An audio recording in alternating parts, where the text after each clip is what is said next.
Family Feud special relativity and time dilation episode, all right? So unfortunately, I'm gonna need 4 people to move that side because we're gonna have teams, people are gonna battle. So if 4 of you could please just get up and move, I'd appreciate it. So over here we have the Smith family.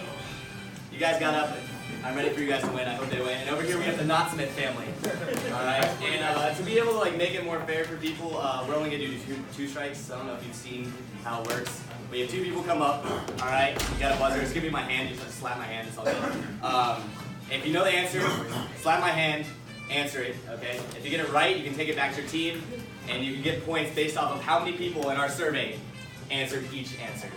So I mean, we will have 2 experts on each team just to kind of help you out. Some of these questions obviously aren't easy. Don't be worried about it. So.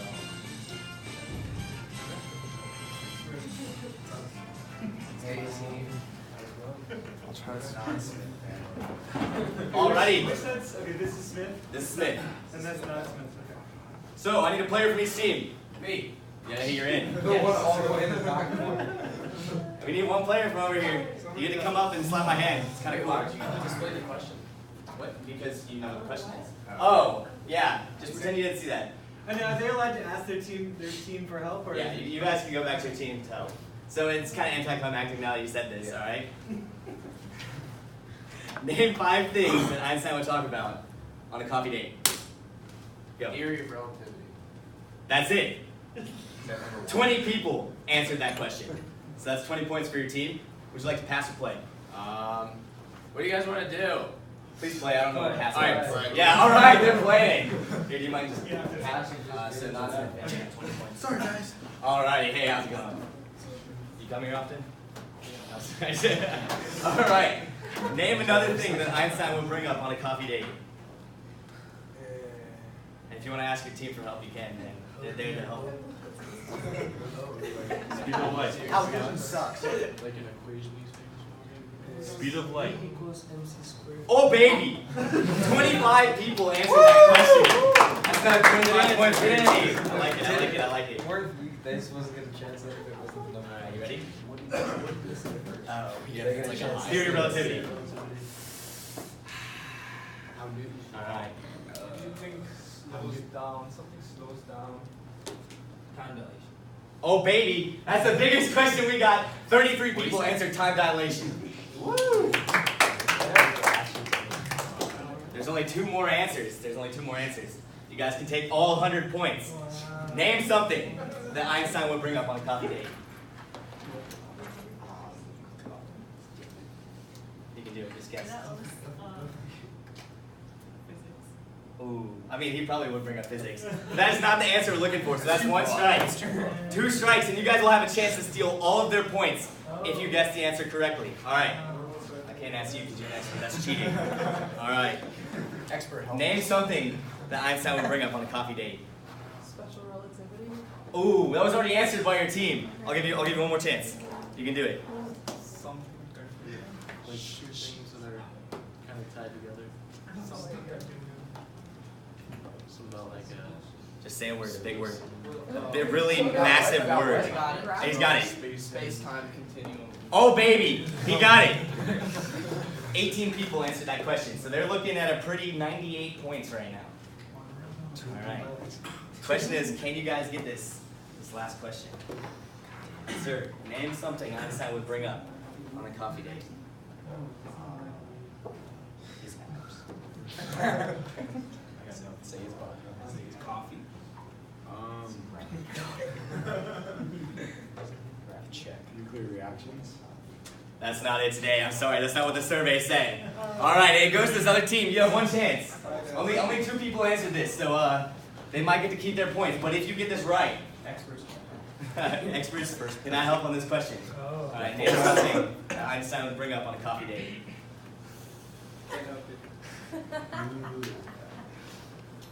Quantum entanglement. Well, that sounds good, but I'm sorry. You guys kept your 98 points. What was the answer? Wait, what was the last one? Einstein was offered to be the president of Israel, so he probably might have brought that up at one point. Hey, easy game. Hey, it happened. All right, 2 more people up. 2 more people up. So wait, it's not this. Someone in the back. We need one from each team. Oh, that's right. Yeah, you get the next person to come up. Come on. It's easy Can I go peasy. again?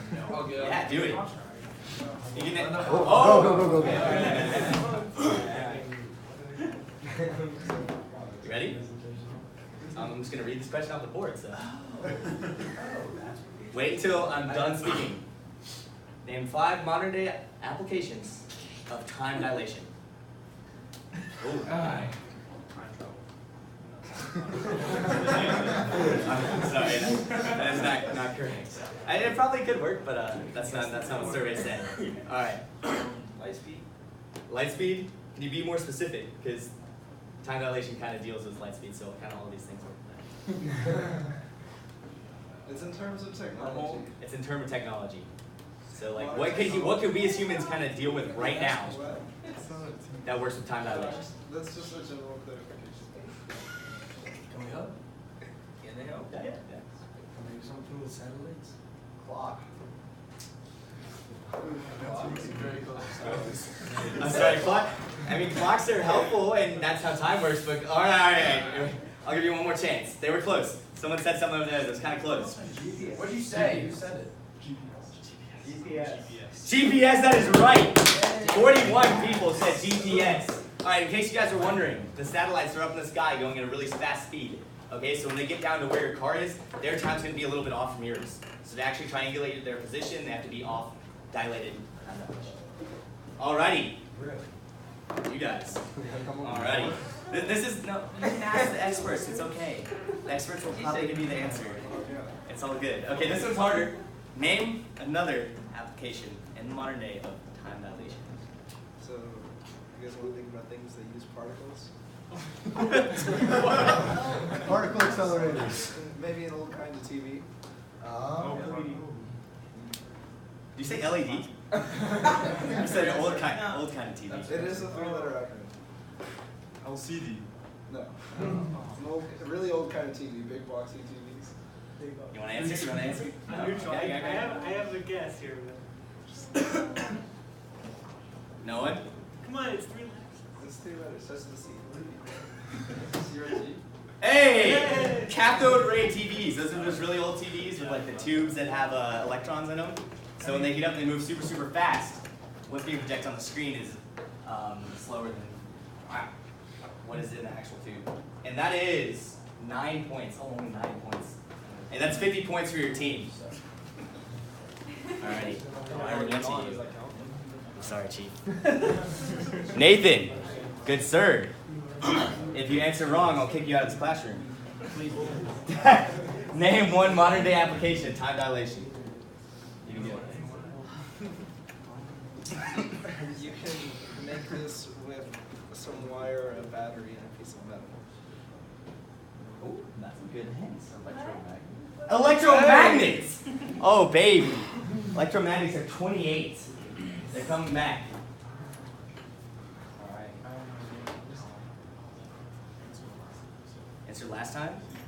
So it's a... He answered 2. He got CRT. Oh, yeah. Name one modern day. I know, I'm sorry. Name one modern day application of theory of time dilation. You guys have 0 strikes, by the way, so you can bring home 100 points in the game right now. Easy peasy lemon squeezy. I mean, there's another round, so that's not how it works, but you can pretend. It's helpful for finding space travel. Time limit? Oh.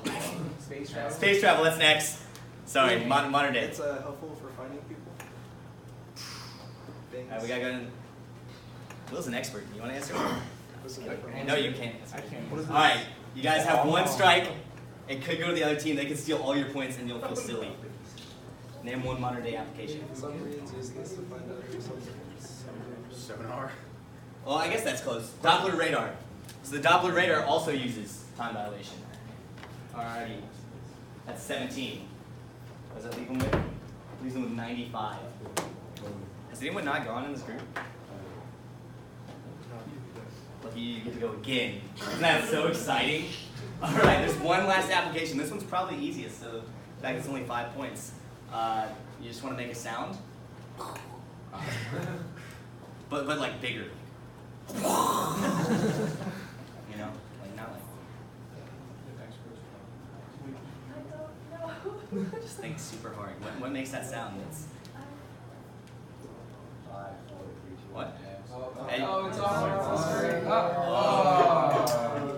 Nuclear bombs. He said it. You guys get him the X on it. All right, we'll actually leave it like that. So you guys have 95 points. You guys are 98.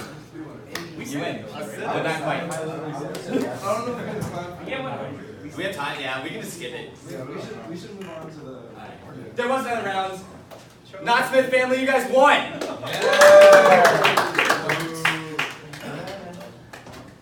These are 5 ways time dilation impacts space exploration. Some of you guys are kind of getting there.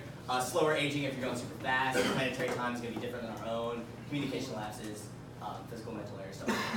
All right. Sorry, I know that was kind of stressful for some of you guys and you had no idea the answer. But thank you for participating. I appreciate it. And now we're going to go to some takeaways so you actually understand what we're talking about. So time dilation can actually be explained in a lot easier terms if you look at an example. So in this case, this is a train that's moving at a significant fraction of the speed of light. And we have a person that's standing 5 meters away from a mirror. So they're seeing themselves, the light is traveling 5 meters to the mirror, 5 meters back, so 10 meters total. And this is from the moving perspective. From the stationary perspective, the train is moving this way towards me. So this is the person's original position, and this is his final position. And in this case, the light is traveling in a diagonal pattern, which is further than 10 meters. And the speed of light is constant. So that means that the time experienced by the person on the train is slower than the person from the stationary perspective. That makes sense to you guys? Kinda? Since she's seeing it move farther, she has to have, it has to go quicker because the light's still moving at the same speed. And so this is an equation that you can use to find out the ratio for your time dilation. So pretty much you'll have the initial time, and then you divide it by the square root of 1 minus your speed, or the speed of light squared, and that'll pretty much get your time. And so then there's this theory called space-time stretch, where if you imagine space-time as kind of a net over the universe, really large bodies such as planets and stars and things like that create kind of a dent in it like that. And so the effects of that is as light travels past really heavy bodies, it's actually slowed down by gravitational forces and things like that. And so if you imagine a trampoline and you sit someone in the middle of it and you try to roll a marble across, it's just going to spin to the bottom of the trampoline. It's kind of like that. And so the reason that that's significant is because we use the speed of light to determine relative time and things like that. And so if the light is traveling slower in some places, our gauge of time is a little off. Okay, this is a clip from Interstellar. That's not. Video cannot be loaded. This is so sad. Can I bring it over? It worked literally when we practiced it. Yeah. Alright, I'm gonna pretend to be Matthew McConaughey. So he has a little tiny watch, and his daughter has a little tiny watch, and he's like, look at this watch. When I come back, we're not gonna find it though. You think we're gonna find it? I'm a pretty good actor though. Why don't you act out while he finds it? Okay. So Matthew McConaughey has a little watch, and his daughter's 7 years old. He goes, I'm gonna be going through space, and there's gonna be black holes and big planets. And when I come back, my watch is gonna be at a different time than yours. And she's like, wow. You don't have the internet. What? I don't have internet. That's why. Oh. Sorry, y'all. I'm disappointing. ED room or Edu Rome is bad. Okay, so he's like, when I come back, my watch is gonna be at a different time. And she's like, whoa. And then he's like, I might even be the same age as you. He's 40 and she's 7. And so, I mean, it isn't super profound because it's what we've been talking about this entire time, but in Interstellar, they actually become the same age because he goes at the speed of light, and then also, they don't? She becomes older. Oh. She becomes older. You spoiled the movie. Plus points for you. Yeah, I did spoil the movie, I'm sorry. Because he goes to a planet that has super slow time, and he goes past the black hole. And that's both the general and partial theory of relativity, so we'll talk a little bit more about that.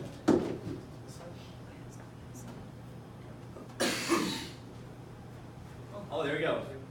No, the mouse doesn't work on that. Let's try. We'll go into presentation. Hey, there it is. Night for sleep. More. One for you. One for me. I portrayed this perfectly. When I'm there, night for sleep. More. More for a child. Coming near the speed of light, or near a black hole. Time's gonna change for me. There's gonna run more slowly. When we get back, we're gonna compare. Time will run differently for us? Yeah. And by the time I get back, we might even be the same age. There we go. So like our host said, this is a real example of time dilation, and it's even shown in a popular movie that most of y'all have probably seen.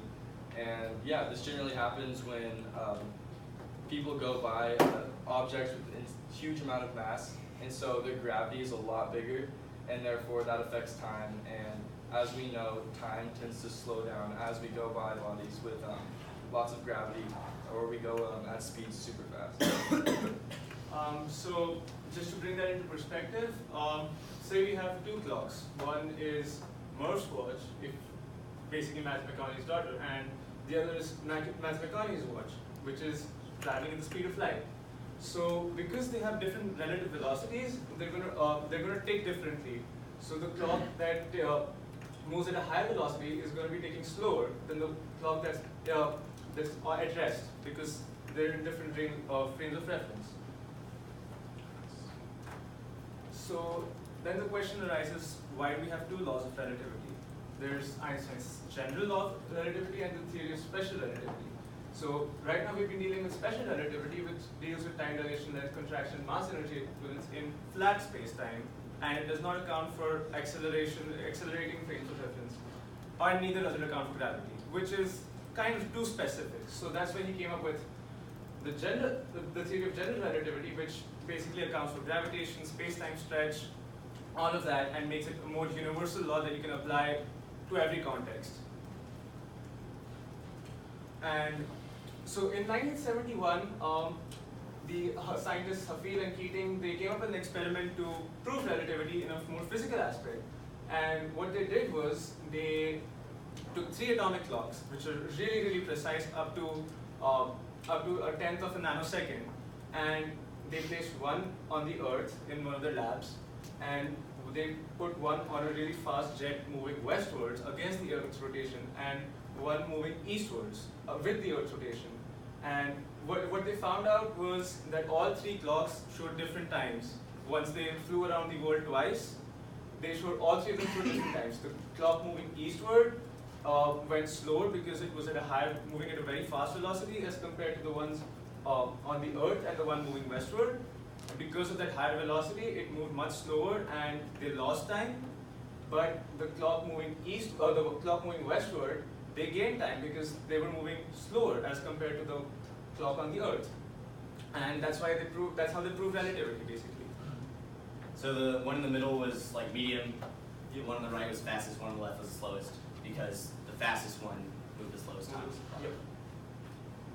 And so as you can see, how does this matter to us in real life? Well, GPS. And GPS uses both laws, the laws of special relativity and general relativity, because a GPS needs to predict your location very accurately, and it needs to update within the order of nanoseconds. The thing is that when you have satellites orbiting around the Earth, you need 3 satellites to triangulate your position.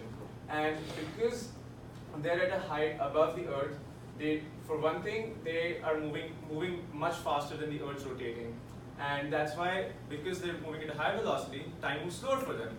So they lose to the order of 7 microseconds a day. But because of general relativity, they move slower, they take slower, because the effect of Earth's gravity is less as compared on the ground as compared to on the satellite. So they end up losing 45 seconds a day. So that's why we need to adjust for around 38 seconds a day, so that you don't end up going in the wrong place, basically, just ending up in the middle of the Atlantic. Alright, so this is the final summary, and these are sort of the main takeaways we hope that you can walk out of this classroom today and know. And so, the theory of special relativity was invented by Einstein in 1905. Essentially, the laws of physics are the same for all non-accelerating observers, but once acceleration is involved, things start getting a little iffy. So things get weird as you approach the speed of light. Mass increases, time slows down, and no object with mass can reach the speed of light, because as you get closer to the speed of light, mass increases, and eventually mass approaches almost like infinity. And at that point, it would take an infinite amount of energy to move that object that fast. So it's literally impossible. Time dilation is time going faster or slower, as we learned. And so, and Einstein's two big theories, special relativity, going fast makes time slower, and general relativity, big bodies makes time slower. And this was our presentation. Awesome.